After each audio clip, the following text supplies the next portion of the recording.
Does my forehead look good? What's going on, mother lovers? This is my Stiggy right here for World TV, and guess who I've got with me? None other than Mr. Bellator himself, Scott Coker. How you doing, sir? I'm doing great. How are you? I'm very good, man. Good to see you in London.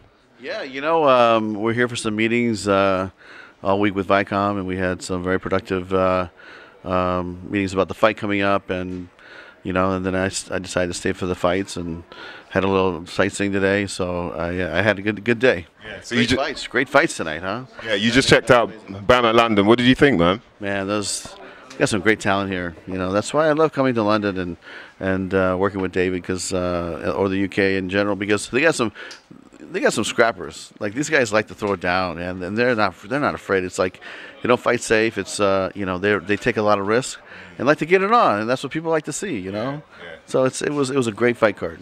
So were there any fighters that you saw that you were like, I might have to get them involved in? I mean, honestly, it's like, look at the last three fights. I mean, it was unfortunate, Chai's fight with Crazy Bear, right? Because Chai's a great kickboxer, right? But don't underestimate his ground game, because people think, oh, because he's a kickboxer, he can't, you know, do it on the ground. But this guy trains with Daniel Cormier every day, Cain Velasquez every day. He's in AK in San Jose. That's how I met him. I didn't even know he's fighting tonight, so it was a great surprise. So I walk in and he's there, and I was like, hey, people underestimate this guy. They think he's going to be easy to, you know, to get on the ground, submit. But you know, he trains with the world's best heavyweights, and you know, he's going to be formidable when he finally puts it together. So I had even security pull me over and go like, come on, man, what was going on with that? Them elbows were legal. What did you think about that stoppage there? It's a disqualification in the end due to the elbows, but some of us are not sure whether those elbows were illegal. What did you think? You know what, you know, I only saw the live version, so I mean, to me, it was the referee's call, or the judges. I mean, it's the referee's call basically, and I think he felt like it was too much of a north-south, and you know, those I think they're illegal in BAMMA. So yeah, I think that like, for me, I think there's a big problem with the whole north-south thing, because of the fact that from the jump it looks like, you know, 12-6, but then where it lands is a whole different situation. You know, you're talking about, you know, tiny little details, like what angle did that, you know, it's like, it's a tough call, right? And honestly, I would hate to be a referee. I would hate to be a judge. Honestly, I did it one time, like 25 years ago. I would never, ever be a judge or referee. Yeah, I don't blame you. So there's a couple fighters we've seen here. Daniel Crawford, he mentioned that he might be moving over to Bellator. Is that true or not? You know what? Honestly, I'm not sure, because, you know, I'm not sure if David and Jude are talking to Mike and Rich about those, you know, about those fighters. But you know, it's, you know, David Green's been very good to work with, and we've had a great relationship. And when, you know, he feels like some of the guys are ready to go, then, you know, then we'll take him on. How about, did you see Fabian Edwards earlier? I did not see Fabian, no. Okay, because he's fought in Bellator before, so we're wondering whether, you know, is that why you're here? Are you poaching him back again or not? Well, you know, actually, you know, it's like, you know, like I said, I'm here just to watch and have a good time, and I love coming to fights where I don't have to do anything. I'm here as a fan. I mean, I'm still a fan of the sport, right? I'm still a fan of martial arts. I love martial arts, and so to come here and watch, especially that main event, was amazing, you know. And I think that you know, it's once again shows the talent that they have here in the UK.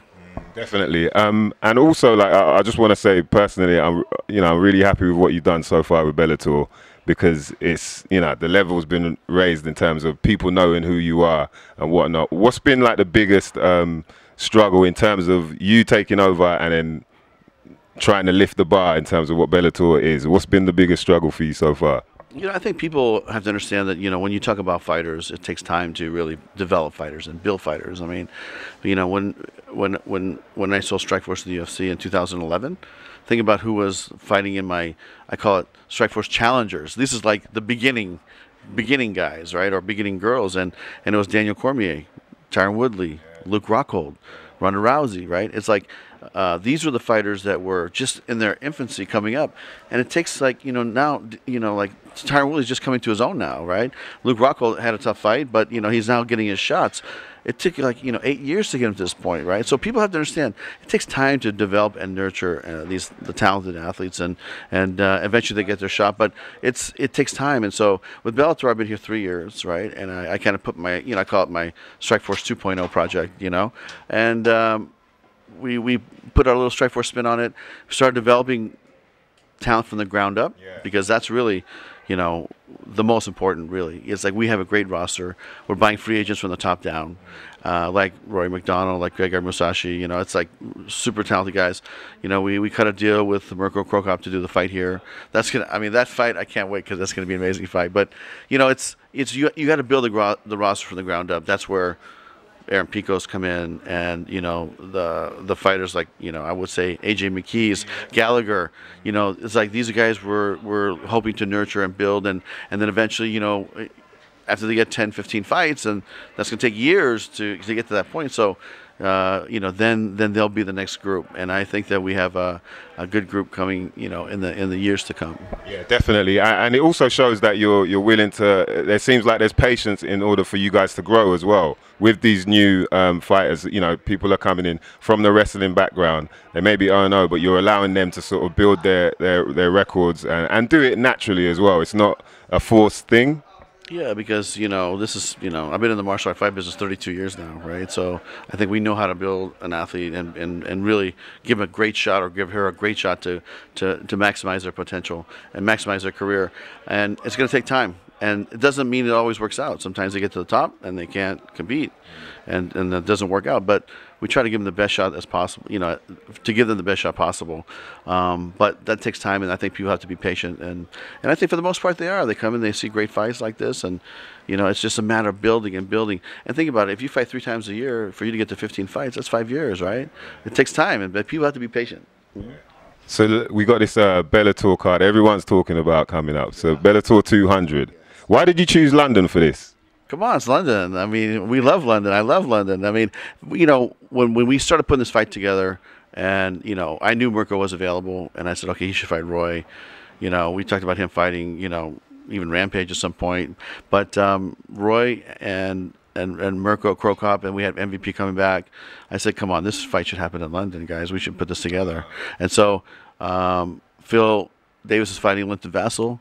I mean, you put this card together, it deserves to be here, right? So that's why we did it. Yeah, don't trust me, I'm not complaining about that. We definitely were. I didn't know how to take it. No, but seriously, it's like, you know, this is something we come here once a year, as you guys know, and we've always, I think, Rory McDonald, last fight he had here with Paul, we've always, I think, delivered a great product here, and you know, we want to continue that. Channel, I mean, we're owned by Viacom, right? Viacom owns Bellator, and Viacom owns Channel 5, Viacom owns Spike UK. So to me, it was just a natural fit. You know, when I put all the pieces together, we said, let's go take it. And then if we're gonna do 200, it's got to be massive. It can't just be an average show, and so it's got to be better than last year and better than anything that we're doing now. And I think this is probably the biggest fight card. This fight card in the Madison Square Garden fight card we did in New York this past summer. I think these are the 2 biggest fights we've done in the history of the company. Yeah, the Temple events, right? Okay, this is even bigger than the Temple. This is a Temple plus, because we could have just been Gegard fighting Carvalho, MVP fighting Rickles, and then, you know, Phil fighting Linton. That, to me, that could have been already a great tentpole. And then you put Cro Cop on top with Roy Nelson.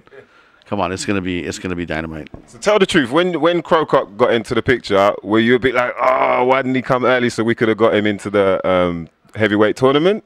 Or you're like, ah. No, you know what? He was fighting for Ryzen at the time, and I know he had commitments there, so we didn't really reach out to him because he was already, you know, contracted. But there's a brief time in his schedule where he can come do this fight. So I said, look, Roy is available and Mirko's available. This is gonna be a fun fight. Does it have any implications? No, but you know what? It's gonna be a lot of fun to watch. Okay, and so you know, Mike at World TV, obviously he's on the camera. He'd slap me in the face if I didn't ask you about this, because Bellator 200 in London, the fight that we're all expecting was MVP versus Paul Daly. What, yeah, of course, man. I'll get in trouble if I don't ask you. But can you break down then? Why has this not happened at you know, at this big tentpole event? I mean, honestly, I think that, you know, you could ask Paul Daly that question. To be honest, right? Okay. Hey, Paul. Yeah. Hey, is he? Nah, he's not here. Unfortunately, you know, I think he's here in the building. But, you know, hey, he wanted. This is how I feel, and I'm. So Paul was the one who said, "Nah." I'm unemotional about this whole process, right? And really, Paul said to me that after the fight, I want to fight MVP last year, right? After the fight he fought here against Roy, right? And then he called him out, you know, and then he changed his mind 2 weeks later. And since then, he changed his mind. So when he rechanges his mind, which I think will happen, then, you know, we'll get it on. Because as a promotion company, we'd love to do the fight. Yeah, and I think, speaking to people backstage is like, it seems like it's one of the biggest fights you could put on for the UK as well. Yeah, and personally, that's a fight I'm just going to kick back and enjoy and watch it. But one of the things I think that you might have something to look forward to in the future is the welterweight division in Bellator is, I think, the best in the world. Right? I think Roy is probably the #1 welterweight on the planet right now, and period. I mean, think about the guys, that we have. I mean, there's MVP, there's Paul Daly. We just signed John Fish. There's Lorenz Larkin. We have Douglas Lima as a killer. We got some killers at 170. So we're talking about maybe next year we might throw a 170-pound World Grand Prix tournament. Is that an exclusive we got there? That's a possibility. Hypothetical, maybe. How about that? Hypothetical, maybe. I don't know how to take that. If I say to my wife, "Baby, do you love me?" and she's like, "Hypothetically, maybe." We're not talking about relationships here. We're talking about fight business. All right, so let's talk about Aaron Chambers. We've been hearing rumors about him maybe going over to Bellator. Is that true? I think that I think they're talking. My matchmaker's talking to David, and there's some dialogue, but I'm not sure exactly where it's at. And what do you have to say to people that are like, why are you putting David Rickles, who's a lightweight? Am I correct? David's fought in both divisions. Oh. Yeah. Mm-hmm. Okay.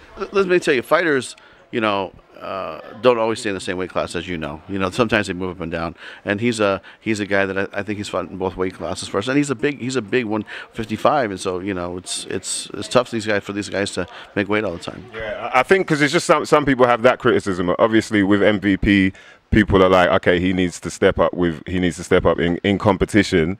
This guy's Rickles is no joke. Yeah, I know that. Yeah, MVP's going to have his hands full, and MVP's talented. But to me, this is going to be a great fight to watch. It's going to be something that's going to be a lot of fun. Yeah, it's going to be really interesting, man. And what was the other thing I wanted to ask you? There's one more thing as well. But Bellator kickboxing. You going to bring that over to UK or what? Right now we're doing those fights in Hungary and in Italy. Yeah, we're getting jealous. Yeah, you know what? It's a possibility. It's we haven't really taken a look at the rigging compound here, but it has to have a certain rigging ability to do the cage and rise the whole thing up, which I love. I mean, yeah, it's pretty cool. Whose idea was that? Who came up with the idea of? Right here. Yeah, because hey, I started in the kickboxing business. I love kickboxing, and so to come to a fight and see both, it was like my dream. And then the next dream I think is going to be you come to a fight, you watch MMA, kickboxing, and boxing, right? Why not? That'd be fun, right? So I mean that's something that might happen in the future too. Has it been a bit of a struggle in terms of because you don't do the kickboxing events on every Bellator MMA event? So is that because it's like you're saying, obviously the logistics with using the ring as well as the cage, but it's also to do with how big kickboxing is compared to MMA? Yeah, I mean, if you think about, we do 22 fights a year in MMA, and then we do 4 fights a year in kickboxing, and so we went after like Joe Schilling, Raymond Daniels, and the best guys that we could, and we keep them busy, and we're happy with that. Now, do I think it'll grow to something more? I think it will, but we're really busy with the World Grand Prix Heavyweight Tournament, which I think has been a lot of fun. People have really enjoyed it. I think we're going to be busy with Bellator 200 here in London. That's going to be a big handful. And, I'm glad that we could bring it here and deliver the fans here something just spectacular. And it's a milestone for the company. Think about it, 200th event. And, I'm so happy we were able to just stack it upon stack it upon stack it and just make this amazing card. And I urge the fans to come out and check it out. It's going to be a lot of fun. Definitely. Likewise. Is there any last words you have for the UK fans out there? 2 years ago we started coming here. We said that we're going to come and we're going to do it right. And I think that our commitment to this market shows with Bellator 200 on May 25th. And come check it out. That's right, mother lovers. Scott Coker, My Stiggy, Shiny Forehead, World TV.